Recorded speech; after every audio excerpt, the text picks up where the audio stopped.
morning, good afternoon, good evening. How is everybody today? My name is Garth Brown. I'm one of the faculty members here at NSCC Akerley campus in the culinary, hospitality, and tourism programs. To my left, on the right of where you're going to be watching, we have someone who's joining us that hasn't been on campus for such a long time, one of our alumni, Kelly Chapman, and she's a graduate of our hospitality program from 2019. What's up, Kelly? It's great to be back, Garth. Right? What's it like coming back? It's weird being in the halls after so many years, but it's so exciting and you still feel the warm love of NSCC. We would like to welcome you officially to the NSCC 25 launch of the 25-minute learning series that we're doing. Today, as we start getting towards the holiday or festive season, we would like to celebrate with you at home with this 25-minute video. And what we're gonna do is, well, you know what? Eggnog. Something that is very festive, something that everybody is kind of familiar with. Today we're going to do the steps of making two types of eggnogs. One raw, so one that you don't have to cook, you don't have to worry about going into the oven. The other one and such, you're going to make it baking it, and we're going to cook it actually like an ice cream base called a creme anglaise. And then that's going to be one that you could use potentially for a giftable version. Fun. So have you made eggnog before? I have not. This is my first time as well. Crazy, right? So here's the great thing about this. As much as everybody that's watching is going to be learning, we're kind of learning on the fly as well. That's kind of what we do here at NSCC, though. We teach, we share knowledge, and at the end of the day, we want to eat, drink, and be merry. And we're going to start with eggnog. Once you're in your kitchen, you need some ingredients. So you're going to go to your fridge, you're going to get some eggs, you're going to go to your pantry, you're going to get some sugar, you're going to get some milk, and you're going to get some cream. You're going to have a little bit of vanilla, hopefully. And then we've also got a little bit of some winter spiced simple syrup, but in that case, I'm gonna have Kelly talk to you a little bit about what are some of the spices that we put into an eggnog. So for your at-home recipe today, you'll need cinnamon, nutmeg, cloves, and allspice. So here's what we're gonna do. I'm gonna come over here to the magic mixer, and I'm gonna make the first stage of our eggnog. So I'm gonna take our egg yolks, I'm gonna put them in our mixer, right in there. Then I'm gonna grab our sugar. For some of you that don't have a mixer, we're gonna have to do it the old-fashioned way, a little whisk in a bowl. We wanna work a little bit smarter, not harder, but like I'm saying, I've got Kelly here, so the chances are we're gonna be working a little bit harder. Maybe just a little bit. Perfect, we're gonna try not to yell at each other though. So I'm gonna come back over here, I've put my egg yolks in, I've got my sugar in, I'm gonna just lift up the lever, and it's gonna get a little loud. At this point in time, I'd probably play your favorite playlist, get the music cranked, maybe pour yourself a little bit of something, and then turn it on. So the key is right now is to really get the sugar and the egg yolks mixed together real nice. We want not to be grainy or gritty whatsoever. I'm gonna add a little bit of vanilla.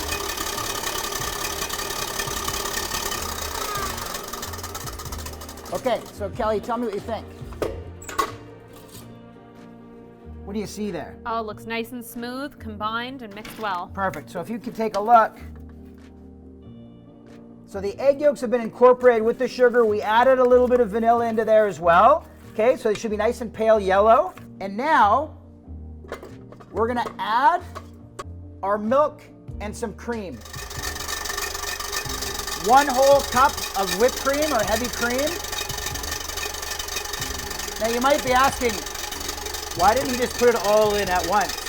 Because you really want the sugar and the egg yolk to really become one. So it's really important that you do it in stages. Which means patience. Just saying you need to be patient, okay? The good things come to those that wait. Now we're gonna add the rest of the milk. I'm gonna add some of our spices now, just raw. I'm gonna finish it off with the milk. I'm gonna give it one last turbo blast. Gets a little messy, so don't wear your favorite shirt. I'm gonna take it off. That's almost the base of one eggnog right there. So it's thick and it's creamy. You got your milk, you've got your cream, you've got these wonderful sort of baking spices. But now, what we need to do though is we need to make a meringue. Because this is so rich and kind of heavy, we want to lighten it up. And as you can see here, I've already got a meringue that's made. Okay, it's nice and it's like a little fluffy cloud. So it's egg whites and sugar, and we whisk them all in to get these really nice stiff peaks. And I'm going to show you right now. So the 4 egg whites that we had from the egg yolks, we're going to pour right into our mixer. A little bit more of that sugar, and I'm going to turn it up again. Favorite playlist, turn it up to 8 and let it rip. I like things a little sweet because I'm a touch bitter. So I'm gonna add a little bit more sugar. And that also really gets it nice and fluffy, as you can see right over here. Do we have mountains?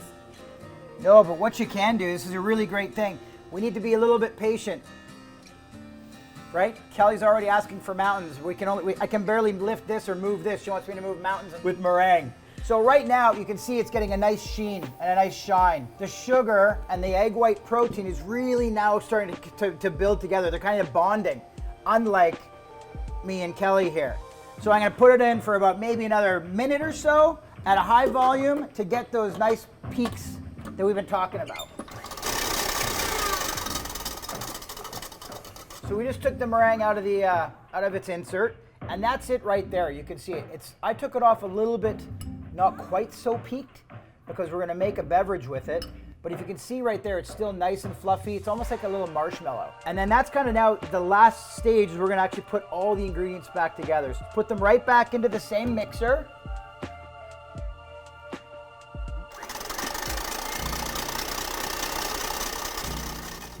Eggnog is now done.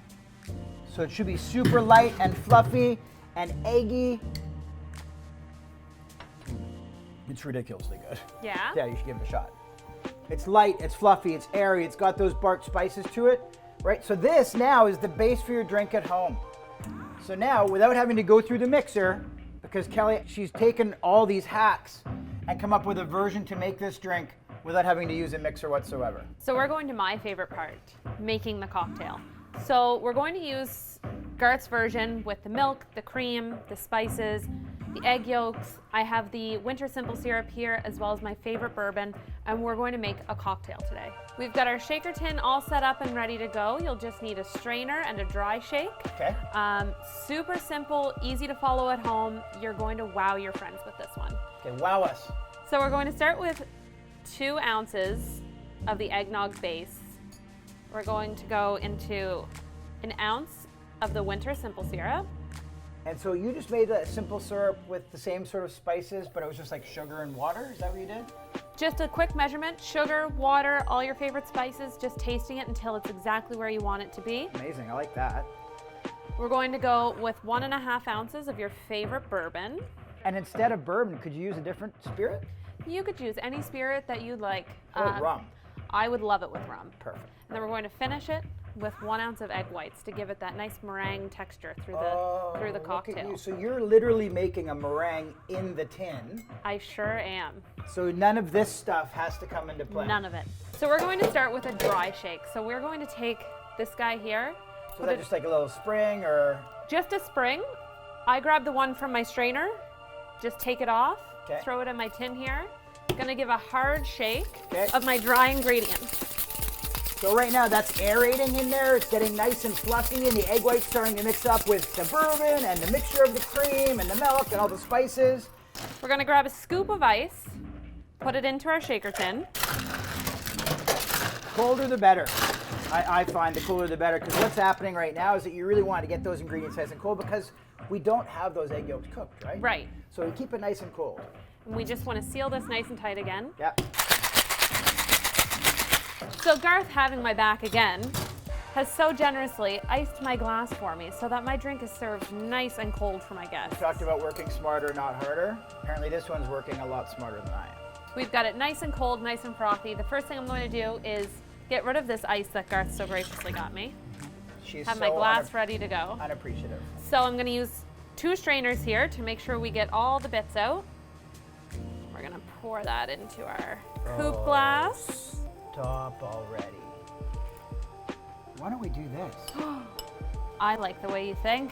And then now? I'm going to top it with my other favorite, a little bit of crumbled candy cane. Oh, look at that. Very festive, very festive. Love that. You're going to wow your guests with this one. Okay, well, you should probably just make sure that it's okay. I mean, like dive right in. Well, I think there's only one way to do this. All right, bottoms up. I'm so jealous. Delicious. What you can do, if you don't have a bar kit with things like jiggers and shakers and strainers and all that sort of stuff, I know that probably everyone has a mason jar of some sort at home, right? Absolutely. So what we can do as well is you can do everything Kelly just did in a mason jar. So I'm going to take a little bit of vanilla. I'm going to take a little bit of the syrup. I'm going to borrow some of your egg whites. I'm going to borrow some of this wonderful, creamy, delicious eggnoggy base. So good.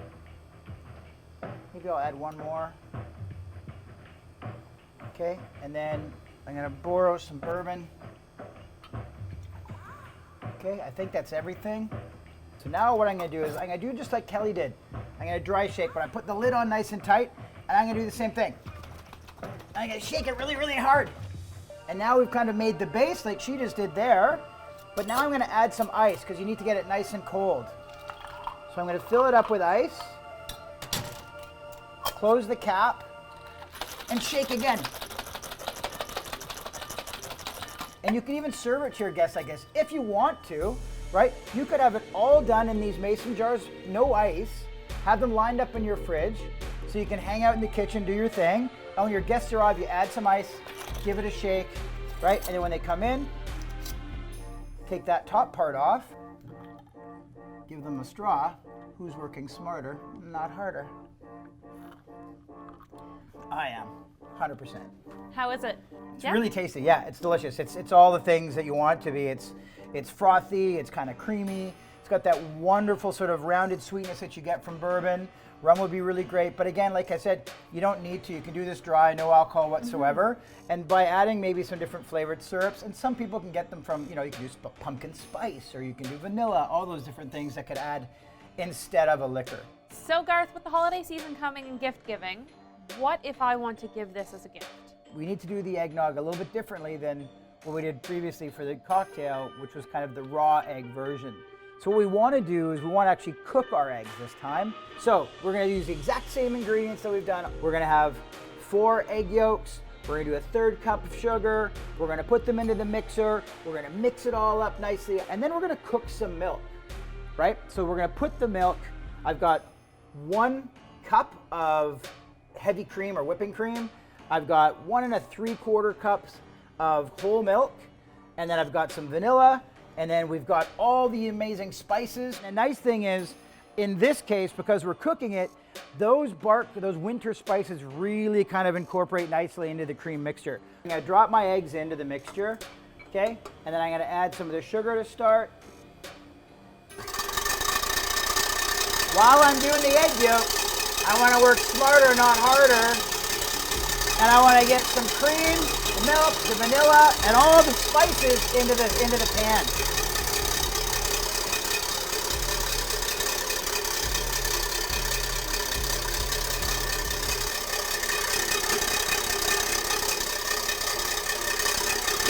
Put it on the heat.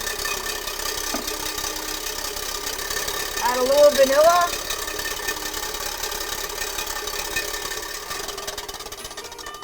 So it's all, the sugar's all been sort of incorporated into the egg yolk real nice.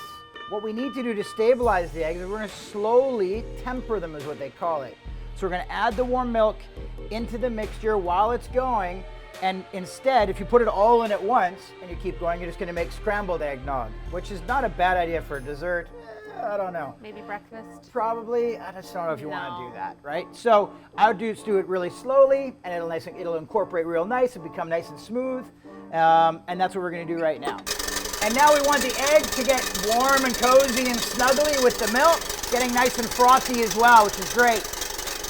Now we're just going to let that incorporate for about maybe a minute. So now it's all fluffy and aerated and incorporated. No scrambled eggnog. No scrambled eggs. Yeah. And now you're going to have to let this sit in the fridge just to kind of cool down and calm down a little bit. But this is the perfect time if you wanted to make the giftable version a spiked version. You can add your bourbon or your rum into this mixture right now and let it sit, and as it cools, it kind of incorporates with the milk and the egg mixture. Cheers. Really great to have you here. It's been too long. I think we should bring more people to the party though. Yeah. And I don't know about you, but this is like thirsty. It's really awesome, but I think we need something else. It's missing something. A little something sweet, maybe a cake. I love a cake idea. Do you know a guy that makes a cake? I know a guy that makes a really good cake. I know a chef. So I know Chef Oh. Mooney. You I a know guy Jacob Brand. Jacob Brand, Chef Mooney. Back to you. You're making cake to go with our eggnogs. Happy holidays. Sounds like a dream team. I think so. Cheers.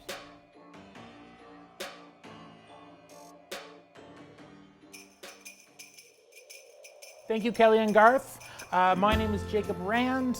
I'm Barry Mooney. I am faculty for culinary management at NSCC. We're happy to be involved in the 25th anniversary, and I would like to welcome Jacob Rand back. He is an alumni from 2016. So we're building off the idea of something to give for this holiday season, and we are making a holiday spiced coffee cake.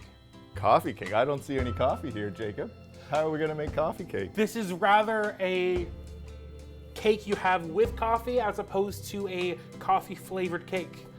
Interesting. So what do we need to do first?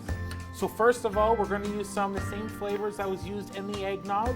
Same spices, cinnamon, clove, nutmeg, star anise. We're going to use that, and we're going to add a couple more ingredients, and we're going to make a nice flavorful holiday cake. So we're going to start off, and this is called the creaming method. We're going to take butter and sugar, and we're going to place it in our KitchenAid. Before we do this, we're going to set the oven to 350 degrees, and we're going to prepare a bundt pan. Now here I have a bundt pan, but you could also use a loaf pan, or like a cake pan, or even an individual loaf pan. So just to prepare this pan, I took some butter and I greased it just using paper towel or parchment paper. And then Barry is going to coat the inside with flour and dump out the excess. Now, if I was doing this in a loaf pan or in a cake pan, then I would definitely like to put a piece of parchment paper in the bottom, cut to the sides, just so that it's a little bit easier to get out of the pan. But in this case, because there's more of a decorative shape to this bundt pan, we are going to actually not put any parchment in. Perfect, shake out all the excess, perfect. So here I have softened butter. If you don't have softened butter, just take your butter and microwave it for about 30 seconds on power level 5 in the microwave, in about 10-second intervals until it's nice and soft. Or be organized and take it out the night before. Right, Jacob?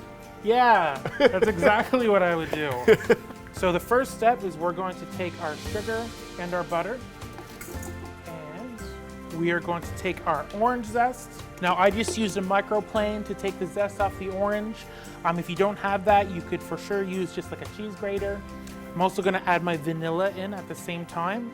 In my KitchenAid, I'm going to use the paddle, medium speed for probably about 3 to 5 minutes, just to incorporate the air, incorporate the butter, and the sugar, and all the flavor that we put in so far. So during this time, you could take the time to scale all of the rest of your ingredients out, knowing that you have that time while that's whipping. In the meantime, I'm going to take my dry ingredients. Here I have my flour, my salt, and my baking powder, and I'm going to put it in a bowl here. And the same spices that Garth and Kelly used in the eggnog, I'm going to use in this recipe as well, just to echo those same flavors. So I'm going to use about 2 tablespoons. Very precise, Chef. It's very precise. Yeah. It's just a good flavor. You can put more in it, you can put less in it. It really doesn't matter at this point. Everything else needs to be weighed precisely, but Right? That's not going to change the way the cake turns No, out. Other not than at all. The flavor be stronger or a little weaker, subtle. so I already have my eggs cracked here. And what I'm going to do is I'm going to slowly incorporate my eggs into this butter and sugar mixture. So my butter was at room temperature and my eggs are also at room temperature. This is just to increase the air going into the product. And also, if your eggs are too cold, it's going to harden that butter again. My dry ingredients that I had in this bowl, I'm just going to give this a quick whisk, just so that they're all incorporated. Now in the recipe, I am adding nuts as well as some dried fruit. So in this container, you can use whatever dried fruit you have or whatever you'd like to put in. And here I have some dried apricots, some cherries, and some cranberries. And I soak them in hot water, just so they don't absorb the moisture from the cake, and rather they're already juicy. And with nuts, I have a mixture of pecans and almonds. So what are we looking for before we add each egg in there? We're really just looking for that it's all combined nicely. Now at this stage, the batter could look a little broken. There could be little pieces of butter and it might look separated. That's okay at this point. We still just want to incorporate the egg slowly. When we add the dry ingredients back in, then they'll come back together as one smooth batter. All right, my last egg is incorporated. At this point, I'm going to take my sour cream and my milk, put it into one container, and I'm going to give that a little bit of a mix.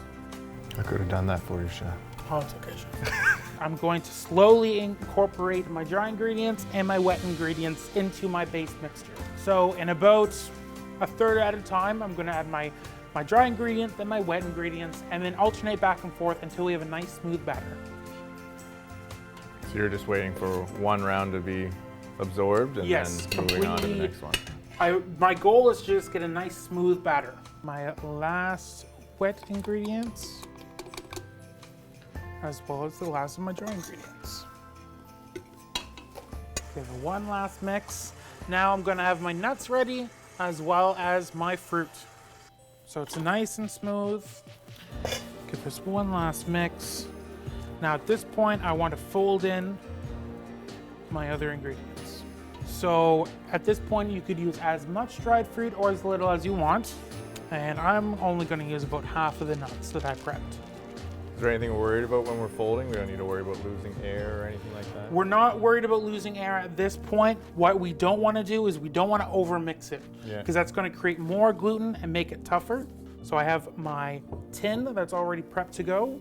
So you could use a piping bag to put this in. I'm just going to use a spoon. We don't want to fill it right to the brim. Is there any method to when you're putting it in here? Anything you're thinking about? I want to have it as even as possible. I don't want one part that's filled more than the other parts. I also don't want to overfill this, because if you overfill this, the baking powder in this, as well as the air that we incorporated earlier, that's going to rise in the oven. So I'm going to pop this in the oven.